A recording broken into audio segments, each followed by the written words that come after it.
வணக்கம். நான் உங்கள் ராணி பேசுகிறேங்க. ஹாப்பி தீபாவளி எல்லாருக்கும். இன்றைக்கி டைமண்ட் கட் எப்படி செய்கிறதுன்னு சொல்கிறேங்க. அதுக்கு என்னென்ன பொருட்கள் தேவைன்னு சொல்கிறேங்க. பாருங்கள், ஒரு பாத்திரம் எடுத்துக்கலாம். அதில் நான் இந்த கப்பில் 1 கப்பு கோதுமை மாவு எடுத்திருக்கேன். இந்த 1 கப்பு கோதுமை மாவு, மைதா 1,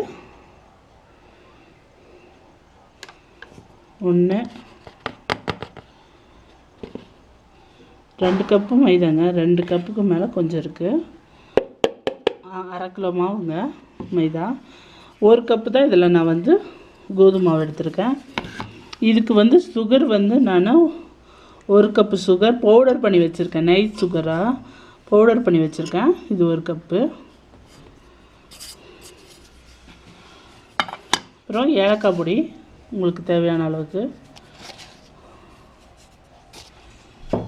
இது டால்டா ஸ்பூன் இல்லைமா. பாருங்கள், லைட்டாக சூட் பண்ணிட்டு வந்திருக்கேன். பாதி அளவுக்கு ஊற்றிட்டு மீதி எடுத்துக்கலாம். இப்போ இதை மிக்ஸ் பண்ணிக்குவோம். லைட்டாக ஒரு பிஞ்சு சால்ட்டு சேர்த்துக்கோங்க. ஏன்னா அந்த ஸ்வீட்டு அப்போ தான் எடுத்து கொடுப்போம். அதனால் ஒரு பிஞ்சு சால்ட்டு.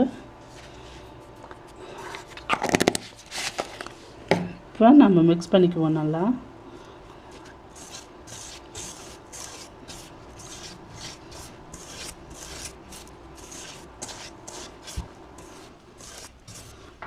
அந்த டால்டா நல்லா எல்லா மாவு கூடயும் மிக்ஸ் ஆகிற மாதிரி மிக்ஸ் பண்ணிக்கோங்க. பாருங்கள், பிசைஞ்சிக்கணும். கொஞ்சம் கொஞ்சமாக தண்ணி தெளித்து பிசைங்க மாவை. சுகர் போட்டிருக்குல்ல, அதனால் பார்த்து சப்பாத்தி மாவு மாதிரி நல்லா பிசைஞ்சிக்கணும்.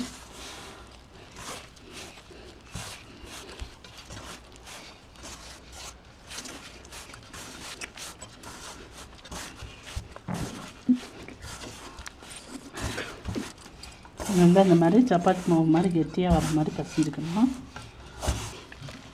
சர்க்கரை போட்டிருக்கிறதுனால கொஞ்சம் இலகும். நம்ம கெட்டியாக செய்யும் போது இருந்தாலும் கொஞ்சம் ஆயில் போட்டுக்குவோம். மேலே கொஞ்சம் ஆயில் போட்டிருக்குங்க. ஆயில் போட்டு நல்லா பிசைஞ்சு கொஞ்சம் ஊற வச்சுடுவோம். இது ஒரு 15 நிமிஷம் ஊறணும். அதுக்கப்புறம் நம்ம சப்பாத்தி கட்டையில் வச்சு நல்லா தேய்ச்சி டைமண்ட் ஷேப்பில் கட் பண்ண வேண்டியது தான். ஆயிலில் போட்டு பொரிச்சிக்கலாம்.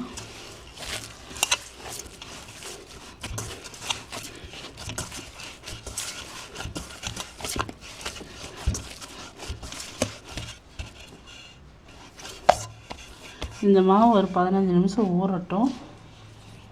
பிரிய வைப்போம். மாவு இந்த மாதிரி போட்டுட்டு அதில் நம்ம பால் பண்ணி வச்சுருக்கிற உருண்டை பாருங்கள். நான் பிசைஞ்சு வச்ச மாவை நான் பால் மாதிரி உருட்டி வச்சுருக்கேன். அதை இந்த மாதிரி வச்சு நம்ம சப்பாத்தி கட்டையில் வச்சு திரட்டிக்க வேண்டியதுதான். சுகர் போட்டுக்கிறதுனால ஆயில் வச்சா கல்லில் ஒட்டும். நீங்கள் கொஞ்சமாக கோதுமை மாவு போட்டிங்கன்னா ஒட்டாமல் வரும் திரட்டும் போது. இல்லைன்னா ஃபுல்லும் அந்த சப்பாத்தி கட்டையிலேயே ஒட்டிக்க மாவு.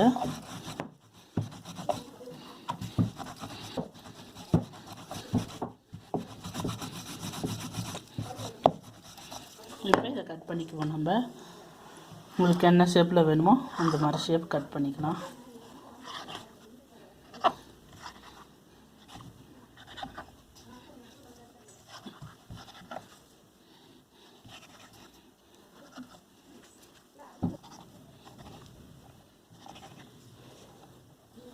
இதை கட் பண்ணி நீங்கள் இந்தாண்ட ஒரு டிஷ்யூ பேப்பரில் போட்டுக்கோங்க. இப்படியே தனித்தனியாக. அப்போ நம்ம ஆயிலில் போட்டு பொரிச்சிக்க ஈஸியாக இருக்கும்.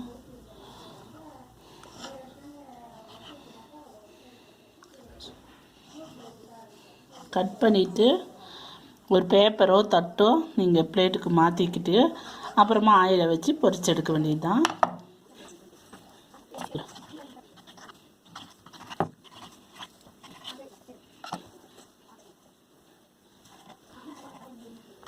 இந்த மாதிரி பேப்பருக்கு மாற்றிக்கோங்க. டிஷ்யூ பேப்பரில் போட்டுட்டேன். இன்னொரு ஷேப்புக்கு நான் அப்புறம் உங்களுக்கு இப்போ தேய்ச்சி காட்டுறேன் எப்படிங்கிறத.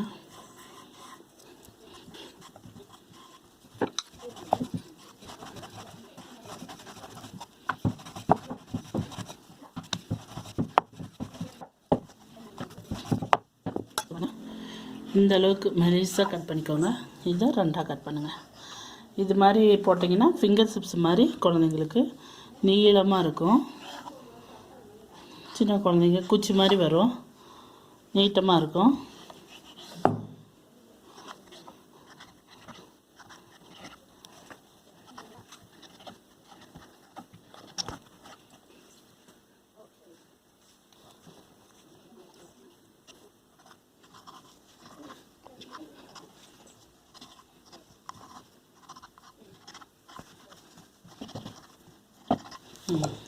நீளமாக வெட்டியாச்சுங்க.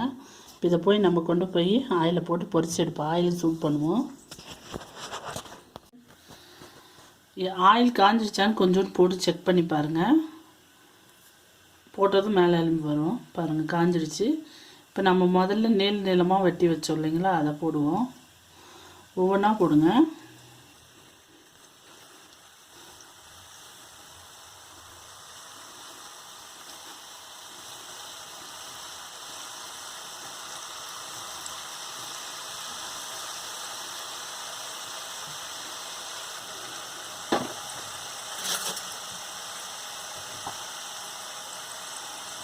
நல்லா வெந்துடுச்சுன்னா இந்த சலசலப்பெல்லாம் அடங்கிடும்.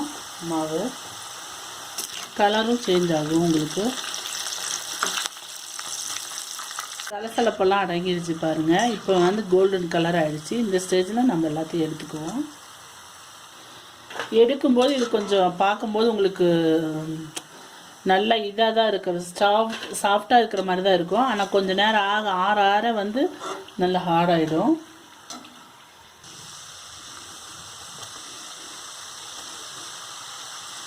இது டைமண்ட் ஷேப்பில் கட் பண்ணி வச்சது. ஒரு வாட்டி நீங்கள் ஒரு இது தேய்ச்சி கட் பண்ணிங்கன்னா அப்படியே ஒரே இதாக போட்டு எடுத்துக்கலாம்.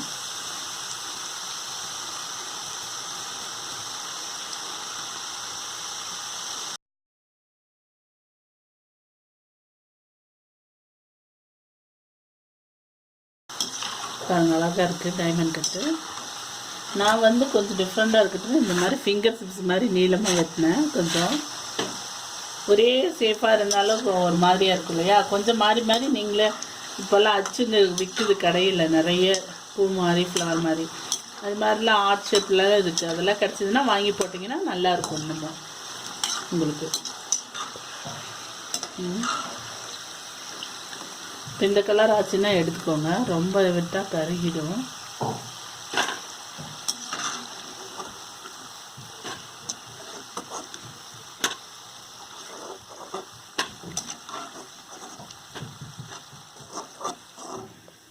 இது மாதிரி ஒவ்வொன்றா நம்ம எல்லாத்தையும் போட்டு எடுத்துக்குவோங்க. இது நல்லா நான் போட்டு எடுத்துகிட்டு எல்லாத்தையும் உங்களுக்கு காட்டுறேங்க எப்படி இருக்குன்ட்டு. பாருங்கள், டைமண்ட் கட் தான் போட்டிருக்கேன் பாருங்கள். இதுவும் எல்லாத்தையும் போட்டுட்டு நான் உங்களுக்கு காட்டுறேன். ஸ்வீட் டைமண்ட் போட்டு முடிச்சாச்சு பாருங்கள். நீங்கள் உங்களுக்கு என்ன ஷேப் வேணுமோ அந்த ஷேப்பில் கட் பண்ணி போட்டுக்கலாம். நீளமாகவும் போடலாம், டைமண்ட் ஷேப்லேயும் போடலாம், இந்த மாதிரி நீளமாகவும் போட்டுக்கலாம். எப்படி வேணால் போடலாங்க. நீங்கள் கட் பண்ணி போடுறது தான், நீங்கள் வித்தியாசமாக போடலாம். நான் டைமண்ட் ஷேப்பும் போட்டிருக்கேன், இந்த மாதிரி நீளமாகவும் போட்டிருக்கேன். 2-3 விதமாக போட்டிருக்கேன் நான். எல்லாம் மிக்சிங்காக இருக்குங்க. ஸ்வீட் டைமண்ட் போட்டாச்சு. இந்த வீடியோ உங்களுக்கு யூஸ்ஃபுல்லாக இருக்கும்னு நினைக்கிறேன். இந்த வீடியோ பார்த்துட்டு நீங்களும் செஞ்சு பார்த்துட்டு எப்படி இருந்துச்சுன்னு உங்கள் கமெண்ட்ஸை சொல்லுங்கள்.